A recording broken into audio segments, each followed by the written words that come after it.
Welcome back to Between Two Wings. I'm your host, Emily Norman. And this episode, we have combat veteran and former U.S. Air Force Thunderbird and F-16 pilot, Michelle MACE Curran. Michelle, first and foremost, thank you so much for your service. And as always, thank you for chatting with me today. Oh, absolutely. I'm excited for this one. This is definitely my audience. So I'm excited to chat. Yeah, for sure. So behind me, I have a view that I believe you're becoming a little bit more familiar with, which is watching air shows from the ground. This is actually at Sun and Fun watching the current Thunderbird team. And I think I saw that you got to go see them for the first time this year at the Pacific Air Show lately. I did. So I went to Oshkosh this year. So that was really the first show I went to this season. Obviously, the Thunderbirds weren't performing there. And then the only other show I've been to was the Pacific Air Show, where they were the headliner. And so that was my first time seeing this year's team fly since I helped train them up last fall. So it was super cool to see it all come together. Yeah, definitely. So first of all, what was that experience like going to Oshkosh as your first boots on the ground air show? Like that is the holy mecca of air shows in general. But what was that experience like to just be sitting there and watching performers versus being on the performer side of things? It was so different. So I grew up about an hour and a half from there. I'm from northern Wisconsin, but nice. I wasn't in an aviation family. So I think I knew about Oshkosh eventually, but I never went. So first time Oshkosh attendee, which people are always like, wait, what? You were a Thunderbird pilot and from Wisconsin, you've never been to Oshkosh? It was insane. There was just so much going on there. I enjoyed it more than I think seeing more of a traditional air show with the demo teams because I'm very familiar with that. And this was just all new. And the community there is absolutely incredible. Yeah, that's one thing that I think I love the most, going out there and being able to chat with pilots from all different industries and flying the most insane things that you've never seen before. It's what makes this special. Yeah, absolutely. And I got to ride in the back of a P-51 while I was there, which I'd never done that before. And that was my first time in a cockpit since I did my last F-16 flight in December. And I had been telling myself that I didn't miss it at all, that I was, grateful for the break, that it was really intense. I needed some time to decompress. I got in the back of the P-51. We took off, and as soon as we did a barrel roll, I was just like a kid in the back seat. I was like, oh, crap, I definitely missed this. It's so much fun. Yeah, no, especially that experience in the P-51. I'm very jealous of that. But so I know you've come up on, it's almost in the year anniversary of your last flight with the Thunderbirds. Walk us through that. I mean, I bet that's so bittersweet, lots of emotions, end of one chapter on to the next. Yeah, the last flight was surreal, I think is the best word for it. I almost got a little bit emotional while I was waiting for the crew chiefs to pin the jet right before I shut down. But the strange thing is I walked away by choice. So it's kind of this inner conflict a little bit because it definitely is hard on your body, pulling G's all the time. It definitely was a very high ops tempo. I was gone all the time. I was ready to focus on my family a little bit more. They're all the demands that come with being an active duty military pilot. And I was ready for a shift. And I was really excited about what I'm doing now and what I was stepping into. But that was also my life for over a decade. So 13 years on active duty. And that entire time was pilot training, then flying the F-16. So it was surreal. It's still surreal, honestly, that it's been almost a year. I feel like I just time traveled. This year's gone so fast. So many amazing things have happened with my business and just all the people I've gotten to connect with outside the military. It's been really rewarding and really incredible. So I don't think about it often, and I don't regret the decision. It's kind of like a chapter I really enjoyed, but I was ready for a new chapter. So I try to, never regret things and just be grateful for where I am and excited about where I'm going. Yeah, definitely. And before we kind of dive into, what you've pivoted to, which is quite incredible, and you've really built up such like a network and business for yourself. Let's talk a little bit about those early days, applying for the Thunderbirds, getting accepted. I know you don't just go around with a hat. Everyone puts their name in it. Who wants to be on the Thunderbirds? They draw it, and while you're done, like, what is the application process like? Yeah, that's a great question because it actually changed while I was on the team. So when I applied, you put in your paper application, which I think mine was almost 50 pages. It was all the performance reports, all of my check rides, letters of recommendation, a statement of why I wanted to be on the team. It was pretty comprehensive. And then from that, they picked 12 people as semifinalists, brought us all out to an air show weekend where we shadowed the current team. We got to see, the schedule, the behind the scenes, the demands, because they also want to make sure you know what you're getting into, because it is pretty unique. And there's this unique public facing PR side of things that you don't have in a normal F-16 squadron. And we did a few interviews. Then from there, you go home for a few weeks, maybe a month, and you find out if you made it to the finals, which was now down to 6 people. The finalists, we got brought back for another show weekend, did more interviews, one of which is a panel interview with all 12 of the current Thunderbird officers, which is very stressful. It's funny being on the other side of it and having done several of them from being on the panel, but that was definitely very intimidating. Interview with a wing commander who's a general or a brigadier general and several other key players on the team. And then you go home and you wait again to find out if you made it or not. And I got a phone call while I was at work. Actually, I was soft that day, which is supervisor of flying. So one of the things you do first thing in the morning is drive the truck out on the runway, just check for FOD, make sure there's nothing weird going on before the jets start taxiing for the morning. And I just done the runway sweep. So I'm in like the government truck with the orange light on the top. And I was out of the control movement area. I was just on the edge of the ramp about to exit the airfield completely. And my phone rang and I saw it was the executive officer from the Thunderbirds. So I knew what it was about. So I just pulled over in the truck, the light's still going on the top, and I answered the phone. And that's when they told me that I got hired and that I'd been hired as a solo.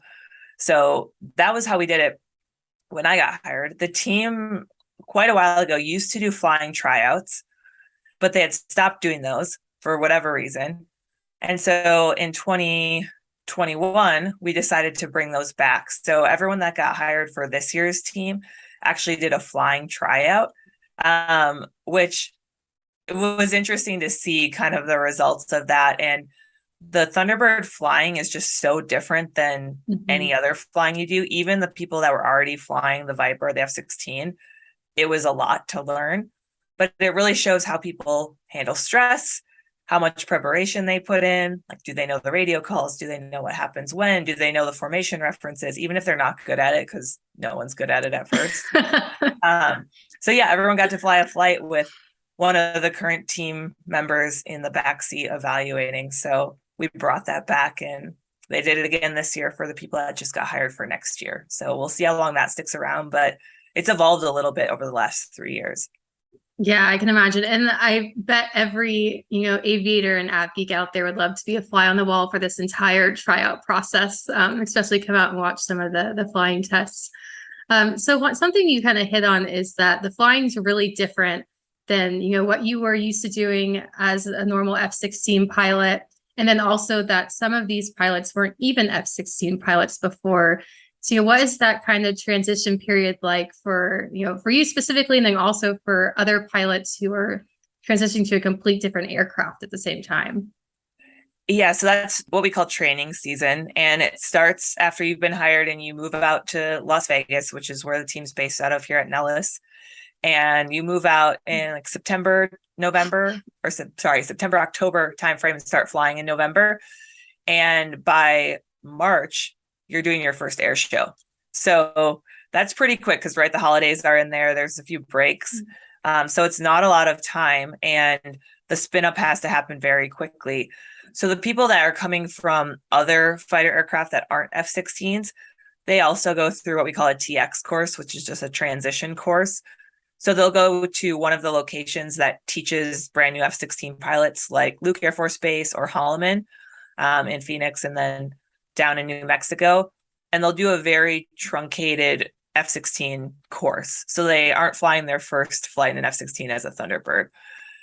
So they have a little bit of background, but it's a very small amount. I can't tell you off the top of my head how many hours they come out of there with, but it's something like 15. It's not a lot. And now they're flying F-16s very close together, pushing the performance limits. So we do put someone in the back seat for the first few rides until we feel like it's not unsafe anymore, where they're doing things that are dangerous. They're at least assessing the change that they need to make to stay in formation or to avoid hitting the other aircraft, they're still going to be wide. They're still not going to look good, but now they're safe to fly on their own. So that happens fairly quickly. And then it just takes so much repetition to get to what you actually see at an air show. So they'll start, 5,000 feet up with a 5,000 foot floor, just trying to fly like a wedge type formation, which is, the lead jet out here and the other jet kind of just hanging back here. And they'll do loops and rolls over and over until you can get closer and closer. And pretty soon you're able to fly pretty close to formation at 500 feet with minimal deviations. Then they might bump it down to 2,000 feet, then 1,000 feet, then 500. And as solos, we eventually we're down to 100 feet as our minimum. So there's essentially no room for error at that point. So you can never make deviations low. And so at higher altitudes in training, we hold people to, if you're making deviations below the floor, you're not ready to drop to a lower altitude. Mm-hmm. You can make all sorts of deviations in and out of formation. Your maneuvers can look not great, but if you're going through the floor, that's where it's a safety issue. So that's the big thing with stepping down to lower altitudes. So it's kind of just a building block approach. And I think in those, 4 months, 5 months, you fly somewhere like 120 flights. So it's a lot. You're flying a ton. Yeah, I can't even imagine the great experiences all around being on the Thunderbird. So you had mentioned you're constantly pulling G's, probably way more than the average F-16 is pilot, and just so much more frequently. I mean, you guys are doing air shows every week. You're constantly training. What effect does that have, or has that had on you? Yeah, so the F-16 pulls 9 Gs regardless of if it's in the Thunderbirds or not, depending what loadout is on it. But in a normal fighter squadron, you're really only hitting that when you're doing the BFM mission, which is dogfighting. And you're only doing that a few times throughout the year or whatever training phase is. So you'll do several of those flights a year, but they're pretty spaced out. There's no point where you're flying 120 flights in 5 months, 4 months, and every single one is high G. Mm-hmm. And as the left solo, which was the position I flew, I had the max turn, which is that level 360-degree turn and afterburner. And then I also had vertical rolls, which is where you point up and spiral up to 15,000 feet. Both of those maneuvers would pull up to 9 Gs. I tried to keep it more around 8 just for the sake of my body. So it's, I would say, the highest G profile that anyone in the Air Force is flying as far as volume. It definitely has an effect on your body, for sure, your neck and your back. It's compression, right? So having 8 to 9 times your body weight pushed down on your spine over and over, you have to do some things to combat that with strength training and just stretching and trying to lead a healthy lifestyle. But it does eventually start to accumulate and take an effect. Yeah, I can't even imagine how that can build up over time. Oh, man. It seems like there was a lot of benefits that you found from being on the Thunderbirds that wasn't exactly including the flying side. For sure. So a huge part of the team's mission is inspiration. So there's a recruitment side of it, but then there's your ability to inspire people that might never want to be in the military or be a fighter pilot, but they're just able to see this really in-your-face representation of what can be done when people push themselves and people work together in a tight-knit team. And it's really motivating for people. So especially as the only woman flying on the team at the time, for all 3 years I was there were all of these girls, and I guess women of all ages, but especially young women, who could see themselves in me. And so I was definitely in a unique position where I could connect with them different than my peers could. And that was so rewarding to have those one-on-one interactions where, especially with little kids, where I would see, the mom would drag the little girl up to the autograph line because she's probably shy like I was when I was a kid, and be like, look, she just flew that jet you watched. She was the one that was upside down.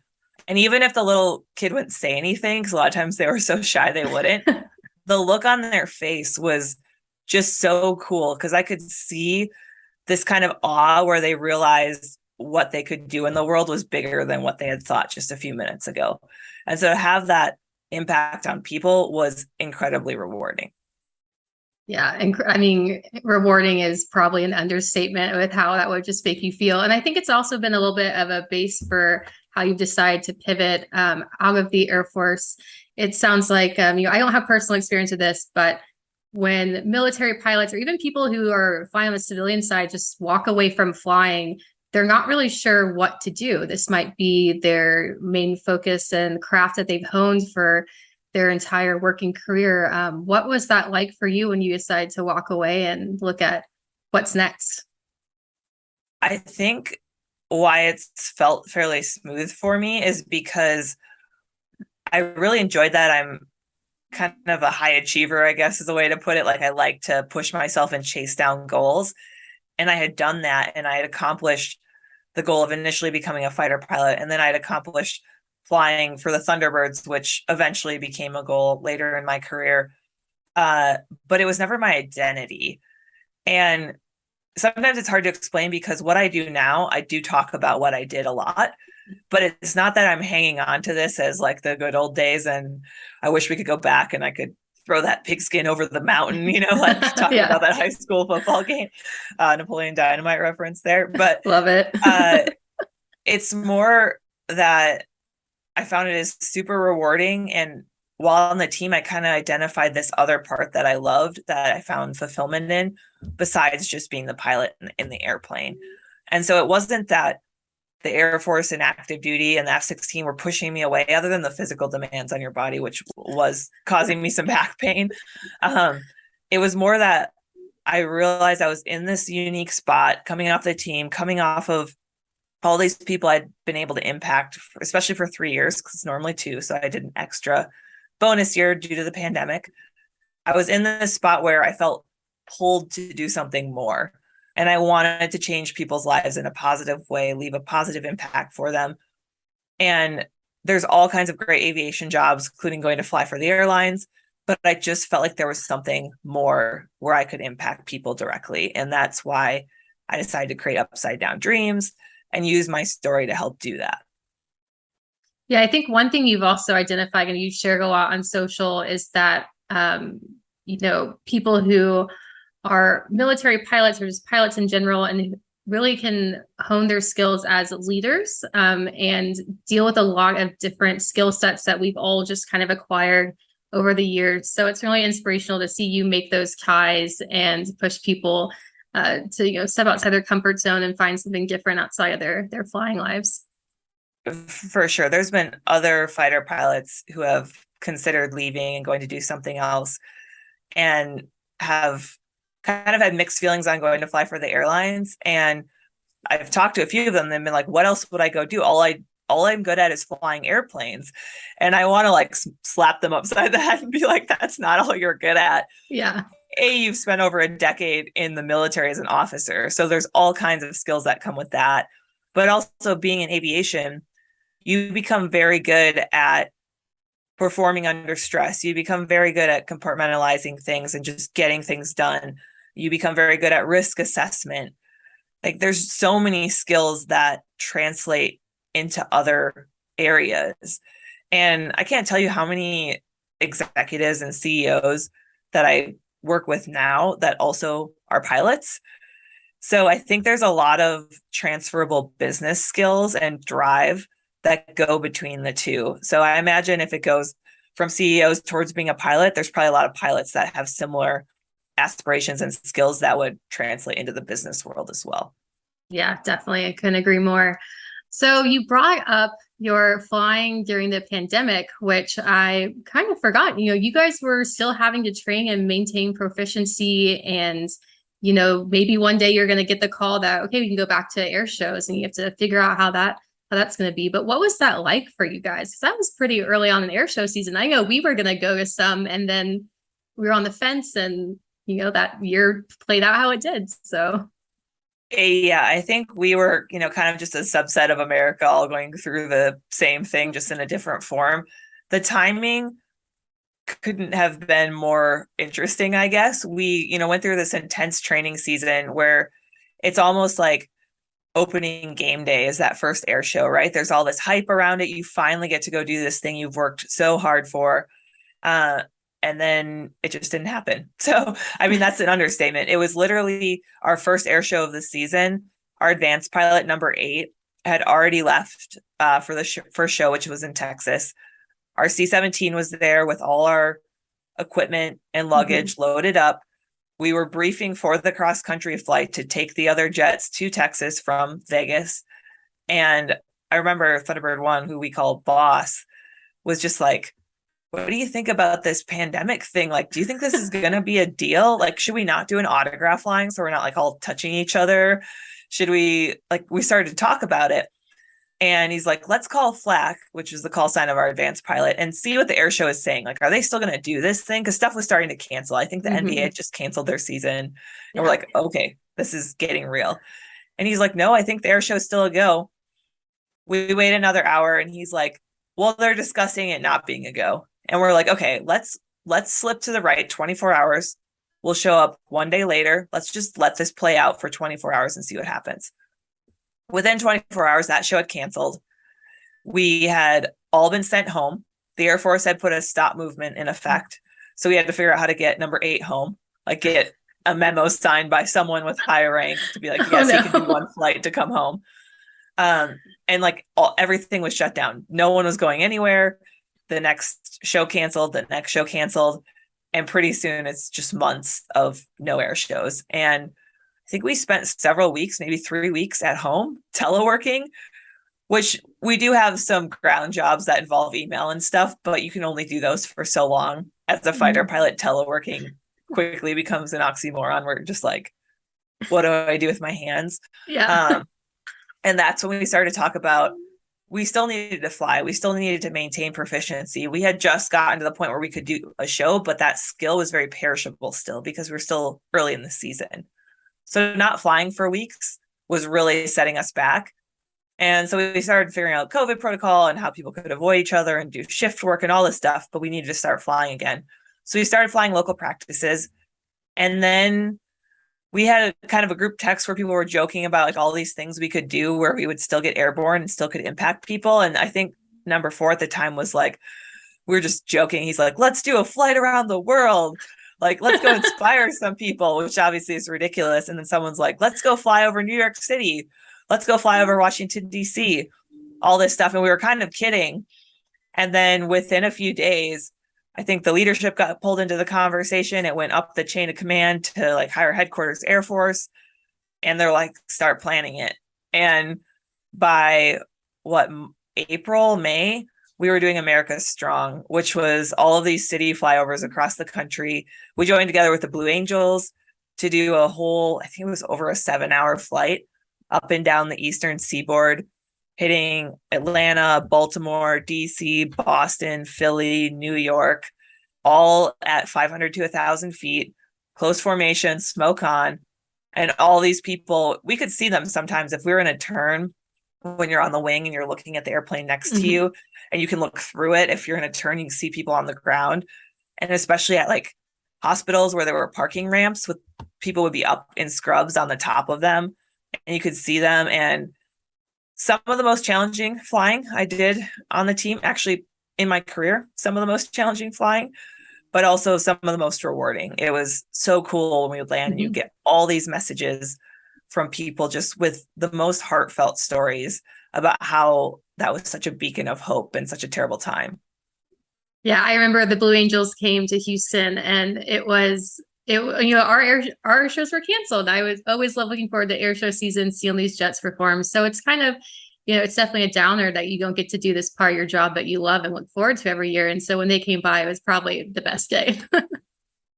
Yeah. And what was cool is that all these people that aren't air show enthusiasts, that don't know much about aviation, like in the middle of New York City, got this exposure to it. And so I think that both teams' impact that year, like number wise, the number of people that we reached that year was more than a normal air show season.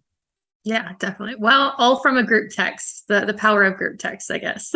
Yeah, I think it was like late in the evening. Everyone had a few beverages because that's what you did during quarantine, right? It's like you drank coffee until it was acceptable to switch to wine or whatever. And like, let's do this. And we're all just kind of bored, and that's what came to fruition. So it was pretty cool to see.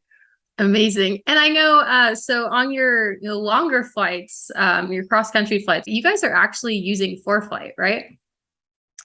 Yeah, for sure. So we all fly with EFBs now, which is great because you have never seen something more comedic than someone in a cockpit the size of an F-16 trying to open a chart and find a fix on a map when you're going 350 knots with a really not great autopilot. It was just ridiculous. You'd be out there and like it's impossible. So having ForeFlight on EFBs and being able to search things was huge. Being able to pull coordinates was huge. Mm-hmm. And then we would have our ADSBs. We could see traffic, which was great, especially during all those city flyovers. That was definitely a thing. Even though there weren't a lot of people airborne, there were a lot of general aviation that pilots that heard about what we were doing and tried to map out our flight path and get airborne so they could see us from the air. Don't do that. That caused some trauma for us in the air when a Cessna at 120 knots cuts across our flight path and we're going 400 in formation. That happened many times. So we started to see more and more people and where we planned out our holds, just being kind of like co-altitude right in that spot. We're like, this is not a coincidence at this point because no one else is airborne. So it's great for traffic, just weather, flying cross country.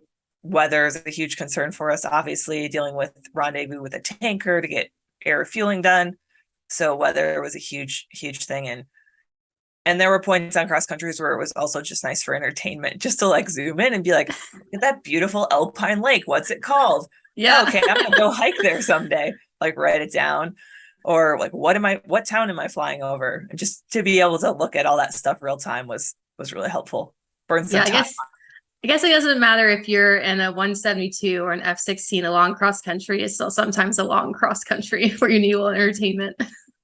Yeah, if it's a 5-hour flight, it's still a 5-hour flight. Mm-hmm. Yeah, exactly. So I know you haven't flown since your last flight with the Thunderbirds until Oshkosh with your amazing P-51 experience. But what does flying look like for you now? Are there chances of you getting back into it somehow, whether that be general aviation? Maybe you'll be the one who's trying to buzz around and find the Thunderbird's flight path one day. Like what's the possibilities there? Yeah, so I think I did need a cooling off period and I really dove into creating my business right away. And that's been a full-time job to say the least. And I've been a steep learning curve, but I also did really enjoy that flight. And I've been flying with one of my friends occasionally who owns a twin Comanche, and talk about as different as you can get from an F-16. I'm like, what is this madness? And I started flying it in the summer, late in the summer. So it was hot in Vegas, high density altitude, very bumpy, very turbulent. And then every landing was like 20 knots of crosswind. I was just like, this is not as easy as I had imagined. Like I can talk on the radio. I can fly headings and altitudes, point A to point B. Like all of that was very easy. Understanding the systems takes a little bit because I'm just not used to props and mixture and feathering and all the things, but it's a fairly simple system. But then landing is just so different. The sight picture is incredibly different. The airplane gets pushed around a ton. The F-16 weighs about 30,000 pounds. I think the twin Comanche is like 2,500 pounds. Yeah. So I'm like, where is it going? Why is it drifting? Like, what is happening? So I think it was a nice ego check and GA appreciation to get in that cockpit and be like, okay, this is going to take some practice. So anyone who's new and feels a little bit in over their head and like they should be learning faster than they are, I have 2,000 hours in that airplane and I struggled with the twin Comanche. So it's okay. You'll get there.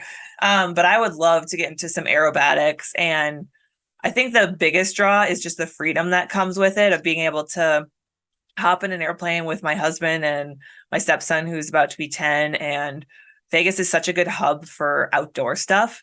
Like within a short flight, you have like Yosemite and Tahoe and Moab. And there's just all these amazing things that take a full day to drive there, but are only a couple hour flight. And so maybe the business will do really well. My dream airplane would probably be a Vision jet, but of course, not doing that well yet. A little on the expensive side. So if they're looking to sponsor a pilot, I'm available. Yeah, Exactly. Maybe we can start off with, like a Piper Cub or Tri-Pacer, something slower, but still an airplane. Yeah, I'm used to thinking fast, so I don't think that's the issue. I think it's all the stick and rudder skills are just so different coming from a digital flight control system and a heavy airplane, a really sleek aerodynamic airplane, and then going to something that's a lot more old school. Yeah, for sure. Well, Michelle, I'm really looking forward to seeing what you do next on your business side and then also on your GA flying experiences. And I just want to say thank you again so much for taking time to chat with us. I know you've got so much going on with all the things. Yeah, I appreciate it. It was a pleasure. And everyone, thank you so much for tuning into this episode Between Two Wings. We'll see you next time.